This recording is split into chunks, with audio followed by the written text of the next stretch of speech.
बच्चों last turn में page number 45 हम पढ़ रहे थे, जिसमें हम वेव्स को डिस्क्राइब कर रहे थे। 32 to 50 फीट हाई वेव्स बच्चों हो गई थी, जो बो और स्टर्न के ऊपर ऐसे वेवी फॉर्म में आ रही थी लहरें। Our ship bobbed up and down like a cock in a heavy raging water। तो बिल्कुल उनकी जो शिप थी ना, वो ऐसा लग रहा था कोई बहुत हल्का सा ऑब्जेक्ट है और वाटर ऊपर नीचे जा रहा है, उसी के साथ वो शिप भी ऊपर नीचे जा रही थी। Our previous encounter with Drake had not prepared us for this। इससे पहले जो ये लोग ड्रेक से मिले थे, ड्रेक मतलब ड्रेक पैसेज जो है, उस पानी के थ्रू जब निकले थे तब इतना बुरा नहीं हुआ था इनके साथ। इन लोगों ने सोचा था कि बुरे से बुरा क्या होगा, ठीक है। An experience close to the most hair raising rides in Disneyland.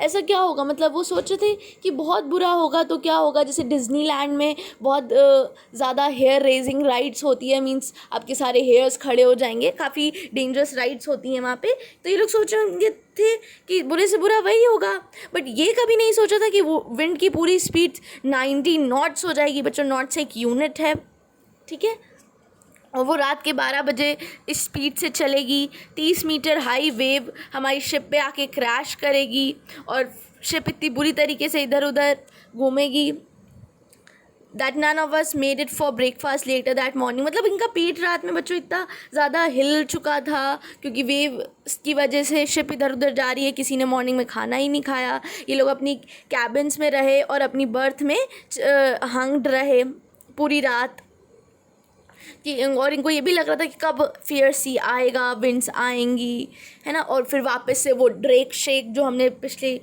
Turn में पढ़ा था वो वापस इनके साथ होगा।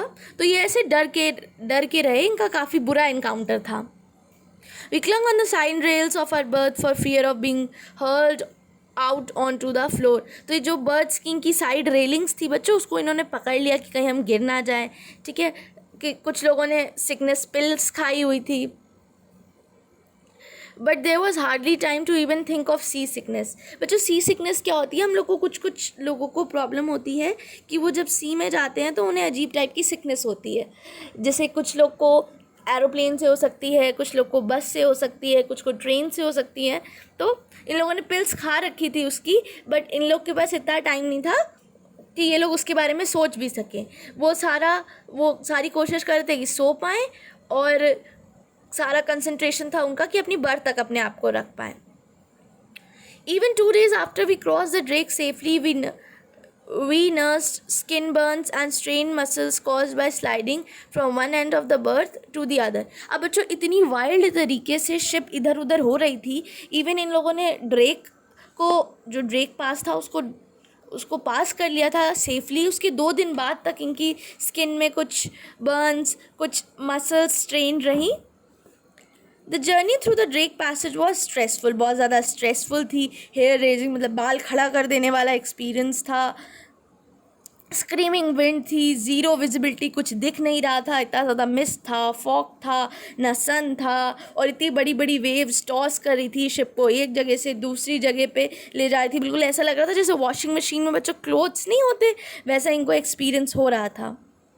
इन लोगों को पूरे 2 दिन और 2 रातें लगी ड्रेक पास को क्रॉस करने के लिए। During our 5th night on board we felt the tossing of the ship subside and sank thankfully into a much needed sleep of exhaustion. तो बच्चों 5th नाइट क्या हुआ कि जब ये लोग सो भी रहे थे ना, तब भी इन लोग को यही लग रहा था कि इधर से उधर इनकी शिप ऐसे टॉस हो रही है। नेक्स्ट मॉर्निंग ये लोग उठे और देखा कि हम लोग सेफली ये लोग पास कर चुके हैं ड्रेक को और ऑफिशियली अंटार्कटिका में पहुंच चुके हैं। अब इनको छोटे छोटे आइसबर्ग्स दिख रहे थे फ्लो करते हुए around the ship like a silent curious welcome party. तो वहाँ पे वो आइसबर्ग्स जो दिख रहे थे उसको एक वेलकम पार्टी से ऑथर ने कंपेयर किया है, एज इफ वो आइसबर्ग्स इनको वेलकम कर रहे हो। While one large tabular berg lazily to the right side, एक बड़ा सा राइट साइड में था। अब इन लोगों ने अच्छे से खाना खाया, खुश थे कि चलो शुक्र है हम जिंदा तो हैं, ठीक है। To be able to stand straight without being knock down, अब वो खड़े हो सकते थे बिना इधर उधर गिरे, क्योंकि बच्चों उस तूफ़ानी माहौल में वो खड़े हो रहे थे शिप में, तो कभी इधर गिर रहे थे कभी उधर गिर रहे थे, ठीक है। अब थोड़ा वेदर अच्छा हुआ था, ठीक है। We first sighted the land at Smith Island though we did not stop here. फिर इन्होंने स्मिथ आइलैंड पे पहली बार लैंड देखा। इसके बाद बच्चों ये फिर आगे गए, फिर इन्होंने गरलाच स्ट्रेट क्रॉस किया, a picture post card waterway and headed for Paradise Bay. फिर पैराडाइज बे गए ऑन द अंटार्कटिक पेनिनसुला। फिर मॉर्निंग सन वो still envelop with pale mist. थोड़ी थोड़ी बच्चों अभी भी धुंध थी एटमॉस्फेयर में। It was noticeably colder both above and below deck. मतलब ठंड थी, काफ़ी ठंड थी। अब अंटार्कटिका ये पहुंच चुके थे तो काफ़ी ठंड थी। A lone albatross they had taken a fancy to us and led us through the worst of the Drake Passage. बच्चों अल्बाट्रॉस का मतलब होता है काफ़ी बड़े chiefly white ocean bird found mainly in the southern ocean. Southern oceans means आपका जो Atlantic ocean है उसके पास में जो अल्बाट्रॉस था वो इन्हें देख के काफ़ी खुश हो जाता है कि इन लोगों ने इतना बुरा ड्रेक पास क्रॉस कर दिया और अब ये लोग अंटार्कटिका आए हैं। ठीक है, we dug our hands into a pocket of our windcheaters and waited in excitement for a first landfall on the fabled continent of Antarctica. We wish time would run faster. तो अब बच्चों ये लोग अपनी landing करते हैं, अपना पहला कदम रखते हैं अंटार्कटिका मेन लैंड पे, और इनको बहुत ठंडी लग रही है तो इन्होंने अपनी हैंड्स पॉकेट में डाल दिए विंड शीटर के। बच्चों विंड शीटर एक विंड रेजिस्टेंस जैकेट होती है जिसके थ्रू एयर अंदर नहीं जा सकती। ओके, तो आज का हम डिस्कशन अपना यहीं तक रखेंगे। कल आप पेज नंबर 47 में जितने भी वर्ड मीनिंग्स आपको दिख रहे हैं वो अपनी फेयर नोटबुक में लिख कर आएंगे। ये आपका असाइनमेंट है।